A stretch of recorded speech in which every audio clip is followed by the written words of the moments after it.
Le haut-commissaire à la prévention de la corruption au Bénin poursuit ses rencontres avec les institutions étatiques du pays. Ce mardi 22 octobre 2024, Jacques Migan, accompagné d'une délégation, a été reçu en audience par le président de la Cour constitutionnelle, Dorothée Sosa. À l'issue des échanges, le haut-commissaire ressort de l'audience plus aguerri. Je peux vous dire que les échanges que nous avions eus ont été très riches sur comment travailler pour lutter contre la corruption dans notre pays.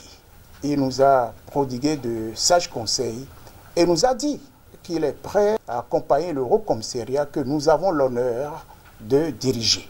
Compte tenu des attributions du président de la Cour constitutionnelle, le haut-commissaire, dans sa mission de prévention de la corruption, a également abordé la question des élections générales de 2026 lors des discussions. 2026, c'est là. Et quelles sont les dispositions qui sont en train d'être prises par la Cour constitutionnelle? Et comme vous le savez, la Cour constitutionnelle, quand elle rend sa décision conformément aux dispositions de la Constitution, c'est des décisions qui sont sans voie de recours. Et il nous a rassurés sur les dispositions qui sont en train d'être prises. Nous lui avons dit que nous ne voudrions pas connaître ce qui s'est passé au Sénégal à travers ce que nous avions entendu du président de la Cour constitutionnelle. Nous ne pourrions pas connaître de telles choses.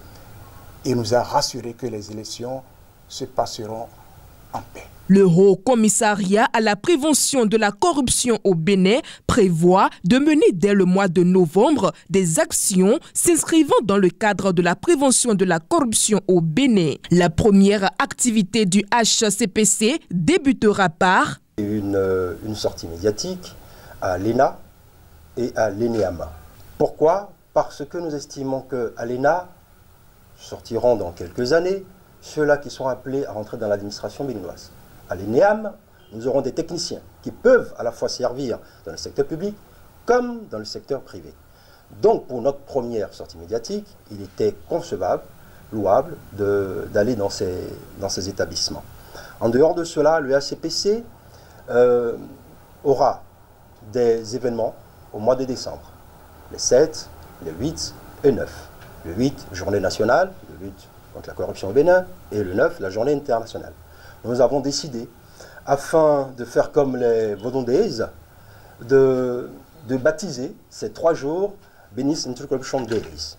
En dehors de cela, nous lancerons bientôt ce que le haut-commissaire a appelé les lundis anti-corruption. Notre ambition au travers de ces lundis anti-corruption est de faire résonner une sirène dans tout le Bénin. Avec ses premières initiatives, le Haut Commissariat à la prévention de la corruption marquera ainsi le lancement de ses actions en vue d'accomplir sa mission.